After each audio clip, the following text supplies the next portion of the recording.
E hoje eu venho indicar para vocês 5 livros para ler nas férias. Livros rápidos de ler para que a gente possa aproveitar esses últimos dias antes de entrar no furacão que com certeza vai ser 2022.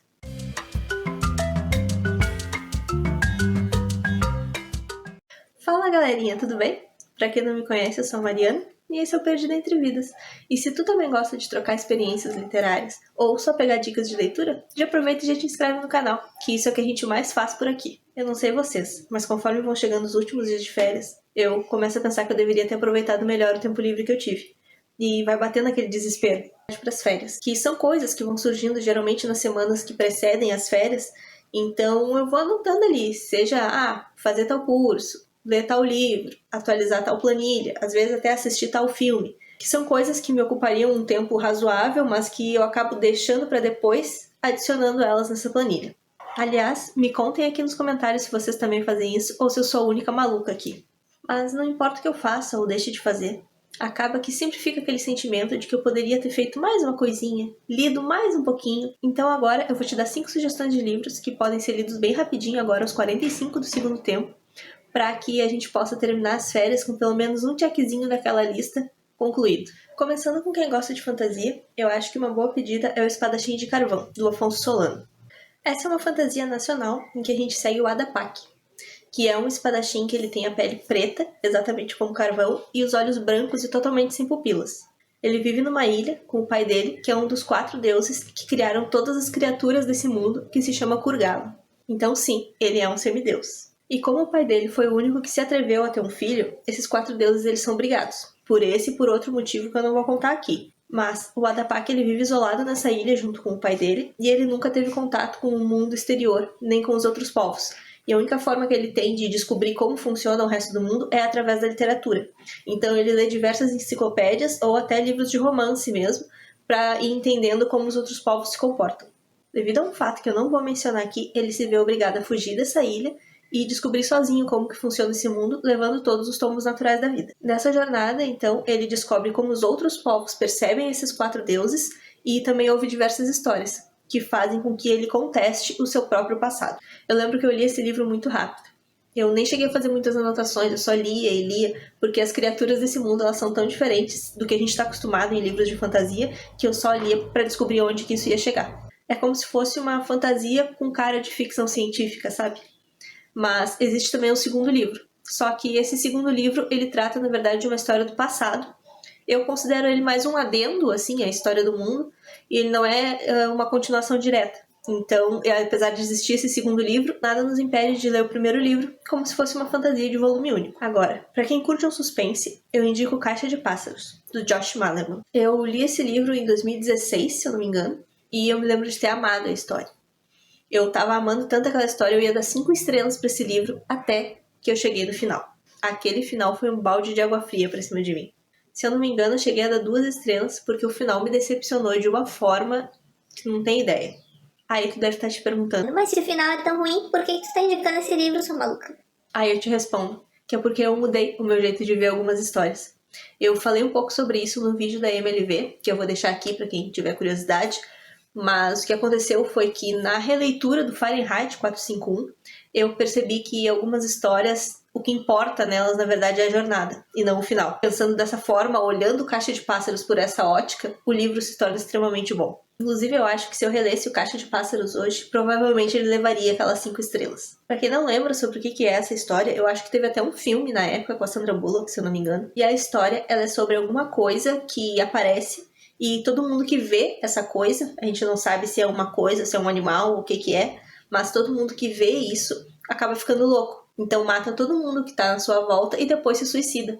As pessoas começam a usar vendas para sair na rua, para não ver essa coisa, e começam a ficar trancadas dentro de casa, fechando toda e qualquer fresta pela qual elas possam sequer vislumbrar essa coisa. E o clima do livro é exatamente esse, a gente está sempre sentindo esse medo e essa apreensão desses sobreviventes. para tudo que eles têm que fazer. De qualquer forma, eles têm que ir na rua para buscar comida, para buscar água, alguma coisa assim. Então eles têm que sair vendados. E a gente consegue sentir esse mesmo medo, porque afinal de contas a gente perde um sentido, né? O sentido da visão. Então a gente começa a construir o mundo através dos outros sentidos. E também tem aquela questão do medo do desconhecido, e acaba se tornando pavor no decorrer da história. E é bem tenso, porque o desconhecido precisa continuar sendo desconhecido, porque a partir do momento em que tu vê o que é a coisa e conhece a coisa, tu te suicida. O autor ele consegue passar todos esses sentimentos de forma incrível durante a leitura. Só não faz que nem eu e não te apega no final. Aproveita o caminho e presta atenção nos sentimentos que o livro te causa durante a jornada. Tem alguns clássicos que ganham o nosso coração, né? E se tu quer terminar as férias então com o coração quentinho, eu recomendo Caninos Brancos, do Jack London. Eu, como bióloga, fiquei extremamente impressionada com a sensibilidade e a plausibilidade com que ele escreveu essa história. Nesse livro ele conta a história de um lobo, desde o seu nascimento e passando por todo o processo dele crescendo e sendo domesticado. E todas essas mudanças comportamentais devido à troca de cenário, que são sofridas pelo animal, são descritas de forma brilhante através da visão do próprio lobo. Essa história ela foi publicada em 1910, e o pano de fundo é a corrida do ouro que aconteceu no Alasca no final do século XIX, e que o próprio Jack London participou. Então ele traz muito desse momento histórico e de como aquelas pessoas viviam nesse contexto. Eu fiquei maravilhada com a forma como o mundo é descrito através dos olhos do Caninos Brancos. Desde o nascimento dele, quando ele está dentro da toca e ele acha que aquela toca é todo mundo que existe. Depois quando ele é capturado e ele tem que aprender tudo de novo. Também a mudança de ambiente e a submissão dele ao homem. A percepção do animal sobre todas as situações é descrita de forma magnífica. Coisas que para nós parecem tão banais e que para ele tem um significado completamente diferente, e o London consegue nos passar isso como se realmente estivesse dentro da cabeça do animal sabendo tudo que ele pensa. E a história em si também é muito bonita. Ela fala sobre superação, adaptação às mudanças, esse confronto entre civilidade e selvageria que sempre esteve presente no ser humano. Afinal de contas, nós também somos animais, né? Para variar um pouco aqui, agora eu vou indicar para vocês uma HQ, Mouse, do Art Spiegelman. Acho que é assim que fala. Quem me conhece sabe que eu não gosto muito de histórias da Segunda Guerra Mundial, porque elas sempre me impactam bastante e me deixam bem mal. Mas eu achei que talvez tentando essa em forma de HQ, a história seria um pouco mais leve.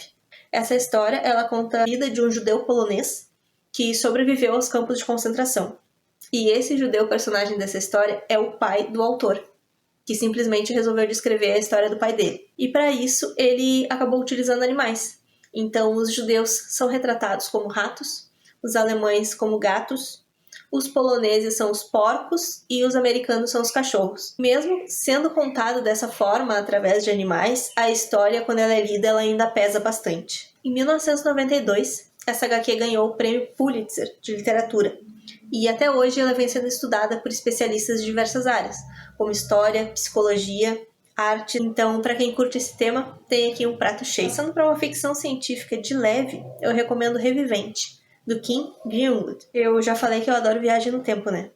Pois então, nessa história, o personagem principal, Jeff Winston, que é um jornalista frustrado e que vive num casamento infeliz, ele, aos 43 anos de idade, ele sofre um infarto e morre. Só que em seguida, ele acorda com seus 18 anos no dormitório da faculdade. Ele tem as lembranças da vida dele todinha que simplesmente começa a se repetir.